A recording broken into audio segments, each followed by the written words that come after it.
Hola, ¿qué tal? On se retrouve pour une nouvelle vidéo où je voulais vous parler de l'épopée de Calais en Coupe de France qu'ils avaient fait il y a 20 ans. Voilà, c'est l'anniversaire de cette épopée.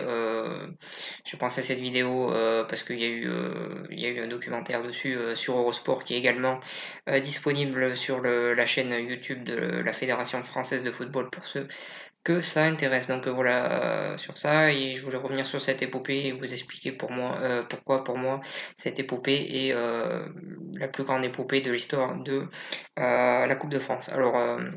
Déjà, je tiens à préciser que je respecte toutes les équipes amateurs qui ont réussi des exploits, des gros exploits en des gros exploits en Coupe de France en général. Je respecte totalement, mais je trouve que Calais est au-dessus et je vais vous expliquer pourquoi. Même si je félicite totalement ces équipes-là, je pense à Quevilly, à Carquefou ou aux Herbiers récemment qui ont réussi des exploits aussi en Coupe de France. Mais pour moi, Calais est supérieur niveau exploit et je vais vous expliquer pourquoi. D'abord, c'est une équipe de CFA. À l'heure actuelle, la CFA, c'est le National 2, donc la quatrième division française.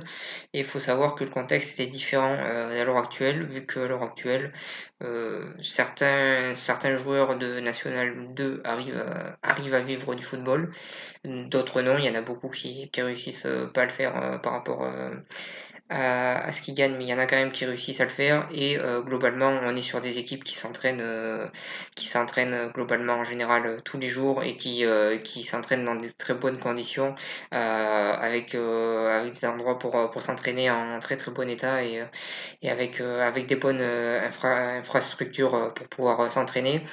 Ce qui n'était pas le cas de Calais, vu qu'ils s'entraînaient à peine 3 fois par semaine et qu'ils s'entraînaient dans des infrastructures pardon, assez, assez modestes, voire même très modestes, vu que c'était un simple stade d'entraînement dans des conditions assez particulières qui ressemblaient souvent à un champ de patates dès qu'il commençait à pleuvoir, comme beaucoup de centres d'entraînement de clubs amateurs de plus bas niveau à l'heure actuelle.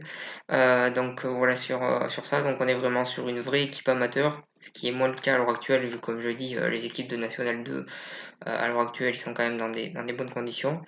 Déjà ça c'est un fait que Calais a réussi un exploit qui est pour moi supérieur par rapport à ça, par rapport à ce fait-là, ou par rapport au fait qu'ils s'entraînaient moins et qu'ils ont quand même réussi à le faire, alors que c'est pas évident parce ils avaient quand même une vie à côté. Ils ont réussi un très très bon exploit.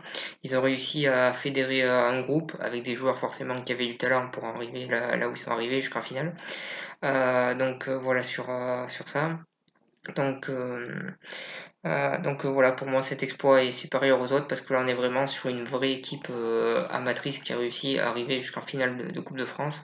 Et comme je dis, voilà, un groupe vraiment uni sur le terrain, un groupe vraiment collectif sur le terrain, qui a été capable de battre des grosses équipes comme Lille, comme la SCAN, comme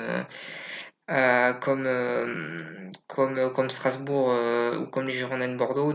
Voilà, ils ont réussi vraiment un exploit exceptionnel et un vrai exploit d'équipe amatrice, ce qui n'est pas le cas à l'heure actuelle vu que les conditions ne sont pas les mêmes. Voilà pourquoi pour moi c'est le plus grand exploit de la Coupe de France et c'était vraiment un exploit colossal. On parle d'une équipe qui n'avait pas un fort budget aussi, ça j'en ai pas parlé, mais ils avaient un budget quand même assez faible. Ils ont réussi voilà, cet exploit incroyable. Ils ont amené cette équipe. Ils ont amené cette équipe jusqu'en finale. Malheureusement pour eux, ils ont perdu cette finale. Bon, après, ils ont quand même marqué l'histoire de la Coupe de France et ça, c'est quand même très très beau. Ils ont quand même réussi un exploit incroyable et un exploit magnifique. Et pour moi, le plus grand exploit de l'histoire de la Coupe de France quand on parle de clubs amateurs qui réussissent à arriver très loin en coupe de France. Voilà sur ça, voilà sur cette vidéo. Je vous remercie de m'avoir suivi et je vous souhaite une bonne continuation.